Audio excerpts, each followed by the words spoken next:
अस्सलाम वालेकुम। जैसा कि आप जानते हैं कि वेकेशन हो चुकी है और पढ़ने का एंथुसियाज्म सर्दियों के बढ़ने के साथ साथ कम हो रहा है, यानी यूनिवर्सिटी प्रोपोर्शनल हो रहा है। तो इस एंथुसियाज्म को बढ़ाने के लिए ये वाली सीरीज जो है शुरू की जा रही है। तो यहाँ पे हम पहले जो है 10th साइंस के बारे में बात करेंगे और आगे जाके इस सिलेबस को जो है हम कैरी ऑन करेंगे ताकि आपका रिवीजन जो है जल्दी जल्दी से हो सके। तो टाइम ना लेते हुए शुरू करते हैं। हमको पता है कि देखने के लिए जो है दो चीजों की जरूरत होती है। पहला जो है वो है आई एंड दूसरा दैट इज लाइट। तो आप समझ गए होंगे कि हम पढ़ने क्या जा रहे हैं। तो इन दो के बगैर आप चीजों को देख नहीं पाएंगे। अगर आपके पास आई है और लाइट नहीं है तो आप चीजों को नहीं देखेंगे, और अगर आपके पास लाइट है और आई नहीं है तो आप नहीं देख पाएंगे। तो यहीं से हम जो है अपना टॉपिक स्टार्ट करने जा रहे हैं, यानी हमारा टॉपिक जो है वो है light.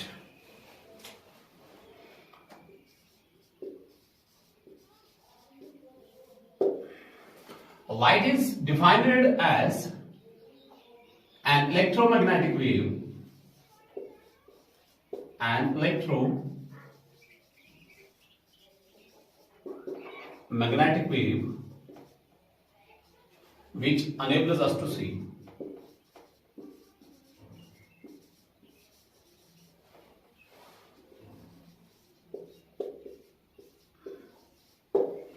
Light is defined as an electromagnetic wave which enables us to see.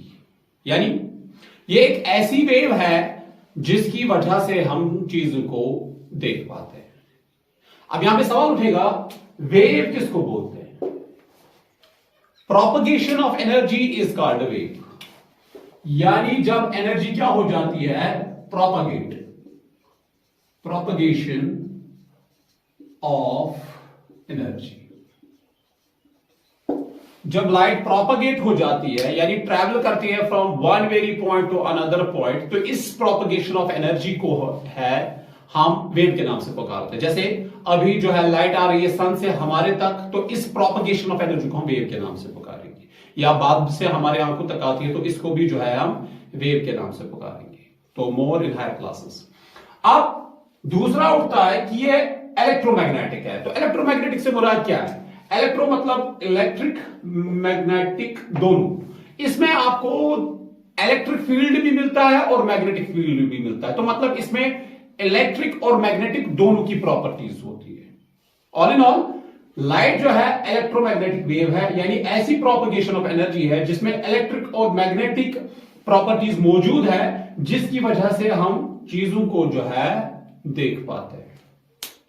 और लाइट का इलेक्ट्रोमैग्नेटिक होना ये इसकी एक इंपॉर्टेंट प्रॉपर्टी है, बिकॉज इलेक्ट्रोमैग्नेटिक वेव्स जो होती है ये मीडियम इंडिपेंडेंट होती है, यानी इनको ट्रैवल करने के लिए जो है मीडियम की जरूरत नहीं है।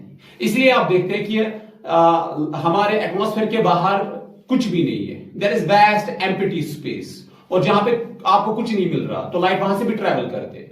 तो उसको हम वहां पे हम कंसिडर करते हैं एक हाइपोथेटिकल मीडियम, जिसको हम ईथर के नाम से पुकारते हैं। लेकिन ऑल इन ऑल एटमॉस्फेयर के बाहर आपको कोई किसी भी किस्म का पार्टिकल नहीं मिलने वाला, यानी कोई मीडियम नहीं है एटमॉस्फेयर के बाहर। तो लाइट वहां से भी ट्रैवल करती है, वैक्यूम से भी लाइट जो है ट्रैवल कर लेती है। ये खासियत आपको खाली इलेक्ट्रोमैग्नेटिक वेव्स में मिलती है। अगर इसके बारे में बात करेंगे साउंड की, तो sound needs a medium to travel. ठीक है, जब तक मीडियम ना हो साउंड ट्रैवल नहीं कर पाएगा। लेकिन लाइट के लिए ऐसा नहीं है। लाइट चाहे मीडियम हो ये तब भी ट्रैवल करेगी, चाहे मीडियम ना हो ये तब भी जो है ट्रैवल करेगी, because it is an electromagnetic wave. So light is an electromagnetic wave, ऐसी एनर्जी है जिसकी वजह से जो है हम चीजों को देख पाते हैं।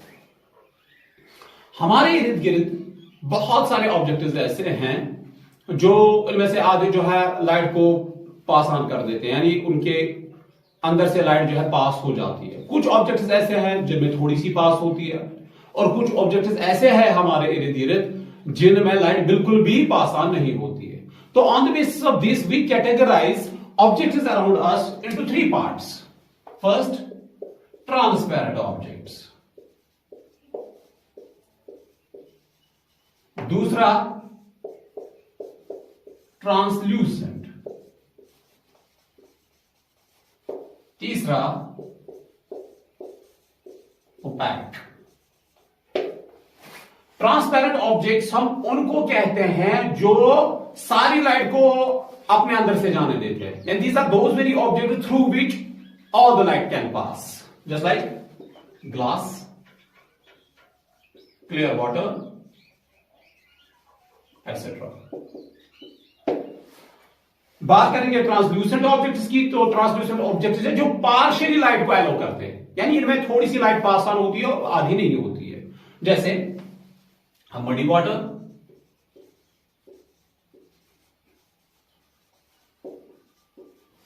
what you call the polythene, etc. फिर इसके बाद बारी आती है ओपैक ऑब्जेक्ट्स की। तो ओपैक ऑब्जेक्ट्स ऐसे होते हैं जो लाइट को बिल्कुल भी अलो नहीं करते हैं टू पास थ्रू देम, यानी इनसे लाइट जरा बराबर भी पास ऑन नहीं होती है। जैसे मेजॉरिटी चीज है जो आपको पता है, stone, human, animals, book, buildings etcetera, बहुत सारे।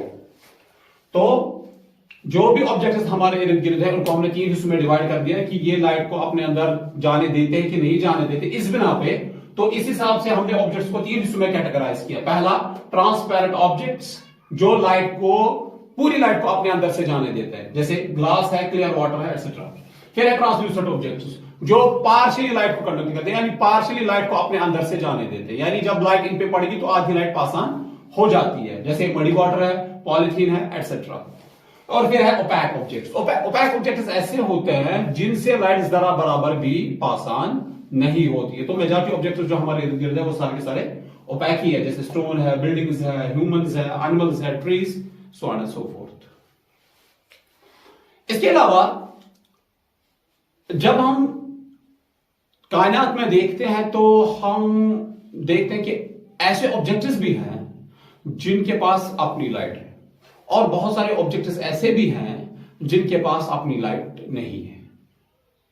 तो इस हिसाब से हम इन ऑब्जेक्ट्स को 2 हिस्सों में कैटेगराइज करते हैं।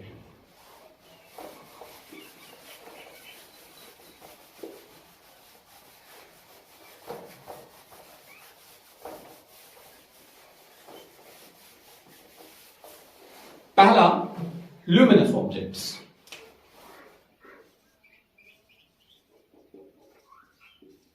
दूसरा,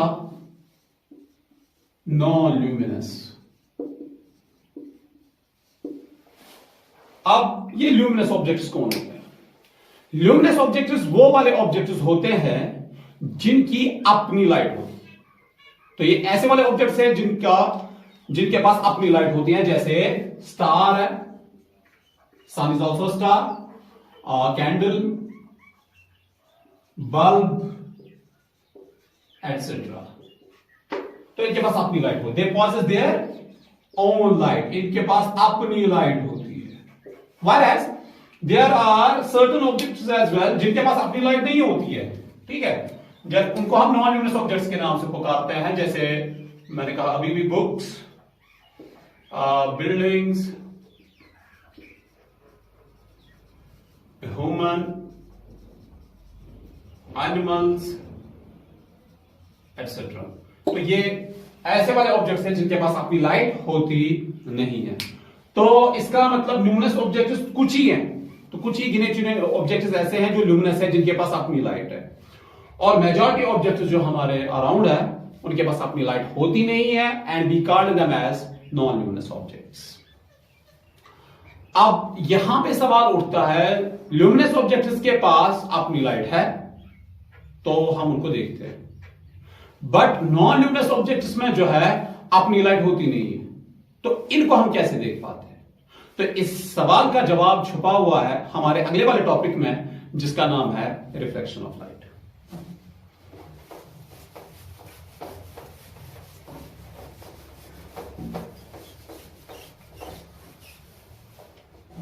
तो हमारा जो अगला टॉपिक है दैट इज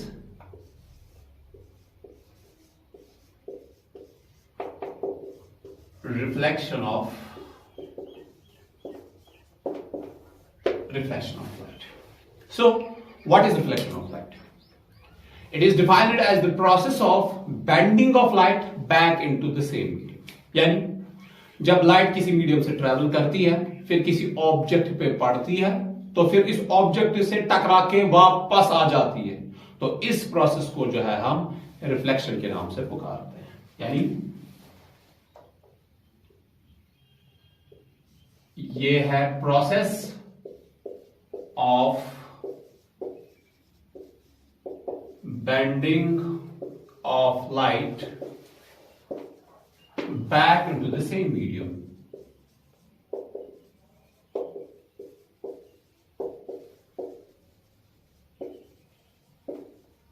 वापस उसी मीडियम। देखिए, हम कंसीडर करेंगे एक object. Suppose light is coming from a luminous object. ये लाइट आई कहां से? ल्यूमिनस ऑब्जेक्ट, और ये जो मीडियम है इसका वो है एयर। अब होगा क्या, जब ये सोर्स से आई यानी ल्यूमिनस ऑब्जेक्ट से आई ये लाइट रे एयर से ट्रैवल कर रही है, और ये ऑब्जेक्ट जो है ये भी एयर में ही है, तो ये इसके साथ टकराती है, और इसके बाद क्या होता है, टकरा के ये वापस इसी वाले मीडियम में चली जाती है।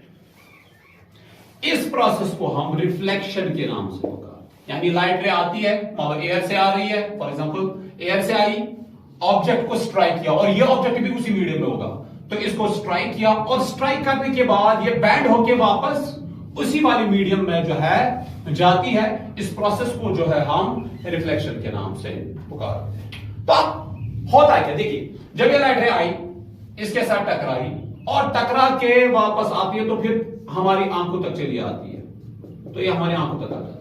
हमारी आंख को लगता है कि ये लाइट रे इस वाले ऑब्जेक्ट से आती है, तो हमें ये वाला ऑब्जेक्ट भी नजर आ जाता है। तो इसका मतलब ये जो नॉन ल्यूमिनस ऑब्जेक्ट है, हम अब इसको भी देख पा रहे हैं, although it does not possesses it is own light, इसकी अपनी लाइट होती नहीं, लेकिन रिफ्लेक्शन की वजह से हम इस नॉन ल्यूमिनस ऑब्जेक्ट को भी देख पाते हैं।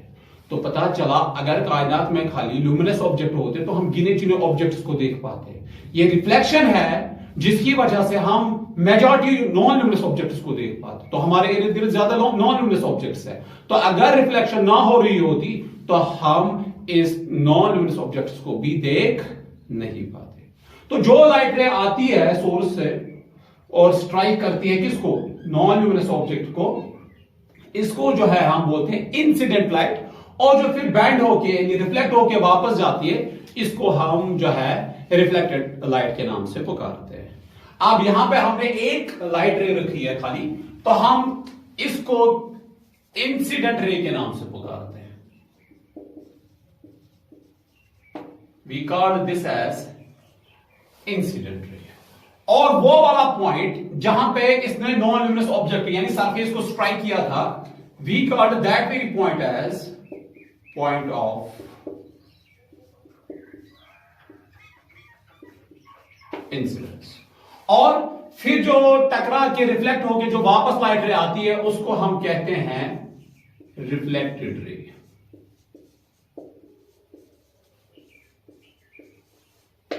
तो जो लाइट रे सरफेस पे इंसिडेंट होती है, उसको हम जो है इंसिडेंट रे के नाम से पुकारते हैं। और जिस पॉइंट पे ये सरफेस या ऑब्जेक्ट को स्ट्राइक करती है, उस पॉइंट को हम पॉइंट ऑफ इंसिडेंस के नाम से पुकारते हैं। और जो वहां से फिर रिफ्लेक्ट होकर वापस आती है, उस लाइट रे को जो है हम रिफ्लेक्टेड रे के नाम से पुकारते हैं। और आप यहां पे देख रहे हो एक एंगल बन रहा है इंसिडेंट रे और रिफ्लेक्टेड रे के दरमियान। अब हम क्या करने जा रहे हैं, हम इस पॉइंट ऑफ इंसिडेंस पे जो है एक नॉर्मल डाल देंगे।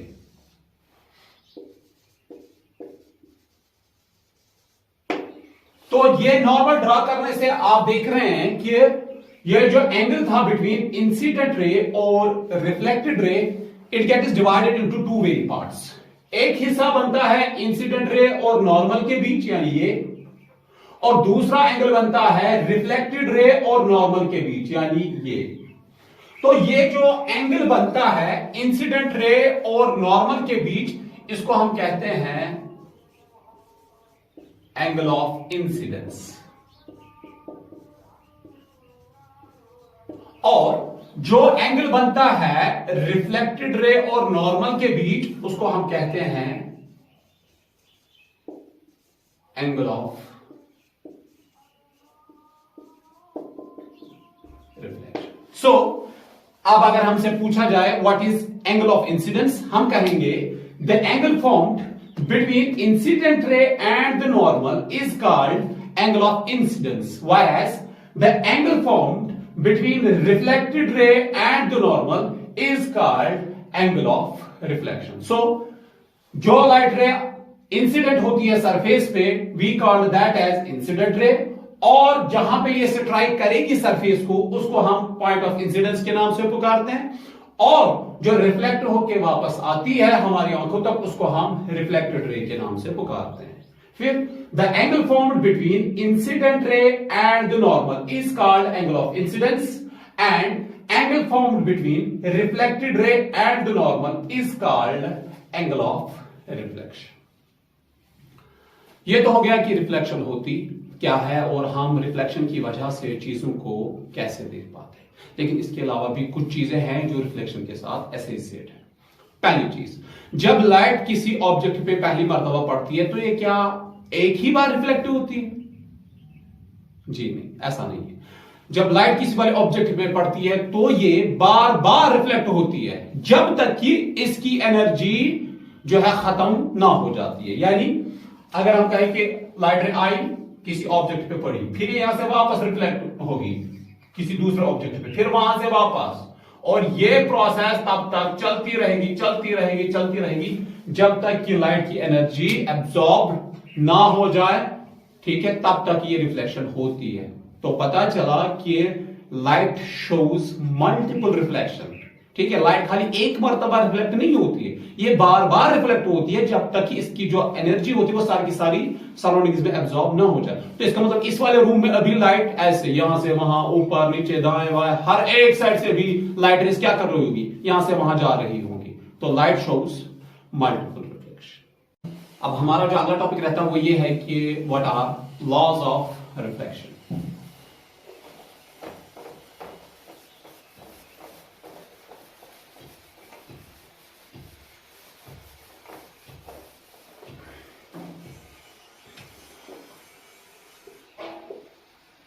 Laws of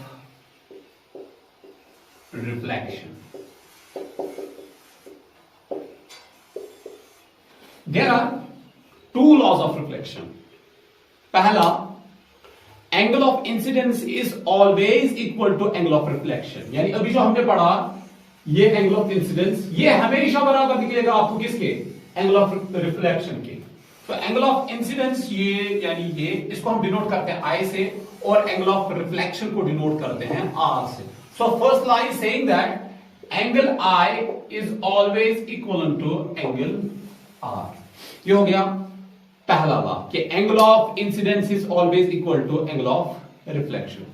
फिर है दूसरा लॉ। दूसरा लॉ क्या है कि द इंसिडेंट रे यानी ये वाली रे, द रिफ्लेक्टेड रे यानी ये, एंड द नॉर्मल और ये normal at the point of incidence यानी इस वाले पॉइंट पे, ये तीनों के तीनों इस वाले पॉइंट पे एक ही प्लेन पे लाई करते हैं।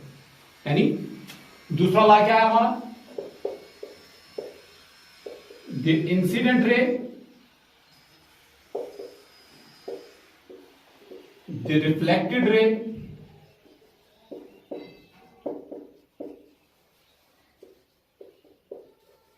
and the normal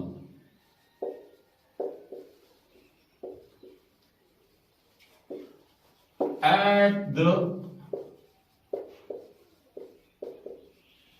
point of incidence all lie on same plane.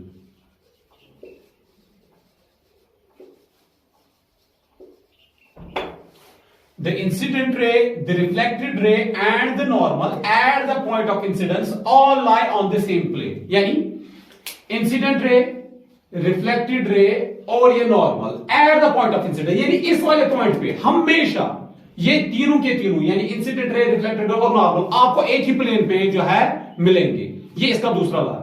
हम जब देखते हैं तो मेजॉरिटी बुक्स में लिखा होता है the incident ray, the reflected ray and the normal all lie on the same plane. ऐसा नहीं, इंसिडेंट रे किसी भी प्लेन से आ सकती है और रिफ्लेक्टेड रे किसी भी प्लेन पे जा सकती है। तो खाली पॉइंट ऑफ इंसिडेंस ऐसा वाला पॉइंट होता है जहां पे ये तीनों के तीनों यानी इंसिडेंट रे और रिफ्लेक्टेड रे और नॉर्मल जो है एक ही प्लेन पे लाई करते हैं। वरना इंसिडेंट रे किसी भी प्लेन से आ सकती है, फिर रिफ्लेक्टेड रे वो भी किसी दूसरे प्लेन में जा सकती है, और इवन नॉर्मल वो भी किसी और प्लेन में होगा, ठीक है।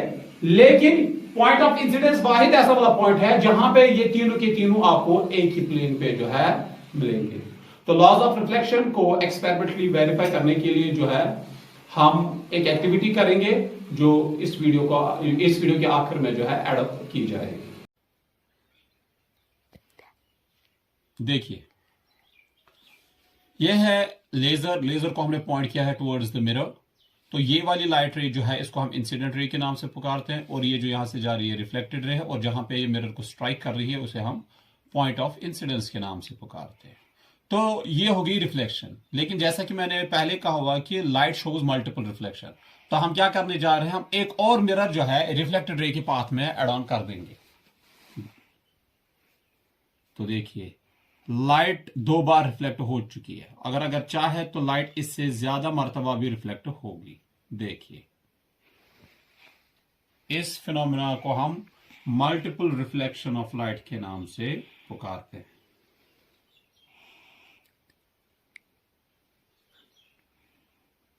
पहले लॉ को जो है एक्सपेरिमेंटली डेमोन्स्ट्रेट करने के लिए मैंने जो क्या किया हुआ है, पहले ही नॉर्मल, इंसिडेंट रे और रिफ्लेक्टेड रे डाल के रखी हुई है, और मैंने जो एंगल क्रिएट हुआ है 40-40 का रखा हुआ है। अब हम देखेंगे कि लाइट सच में यहां से इंसिडेंट से आएगी और रिफ्लेक्ट होके जाएगी, तो इसका मतलब एंगल आई और एंगल आर जो है एक दूसरे के बराबर है। ये इंसिडेंट रे और ये रिफ्लेक्टेड रे। अब आप गौर से देखिए कि इंसिडेंट रे जो है वो वाला पाथ फॉलो कर रहा है जो कि पहले से ही ड्रॉन इंसिडेंट रे है, और रिफ्लेक्टेड रे जो है वो भी वही वाला पाथ फॉलो कर रही है जो कि ओरिजिनली ड्रॉन रिफ्लेक्टेड रे है। तो इसका मतलब हो गया कि जितना एंगल इंसिडेंट रे नॉर्मल के साथ बना रही है उतना ही एंगल रिफ्लेक्टेड रे भी नॉर्मल के साथ बना रही है। तो this proves our first law, that's angle I is always equal to angle R। देखिए, ये इंसिडेंट रे है और ये जो है ये रिफ्लेक्टेड रे है, ठीक है। तो सेकंड लॉ स्टेट करता है incident ray, reflected ray and the normal at the point of incidence all lie on the same plane. यानी पॉइंट ऑफ इंसिडेंस जो है वाहिद ऐसा पॉइंट है, ये वाला पॉइंट, जहां पे नॉर्मल, इंसिडेंट रे, रिफ्लेक्टेड रे एक ही प्लेन पे लाई कर सकती है। अदरवाइज इंसिडेंट रे जो ये है किसी भी प्लेन से आ सकती है, रिफ्लेक्टेड रे यानी ये वाली लाइट रे ये भी किसी भी प्लेन को जा सकती है। लेकिन ये पॉइंट यानी पॉइंट ऑफ इंसिडेंस ये वाहिद ऐसा वाला पॉइंट है जहां पे तीनों के तीन एक ही प्लेन पे लाई करते हैं। This proves our second law.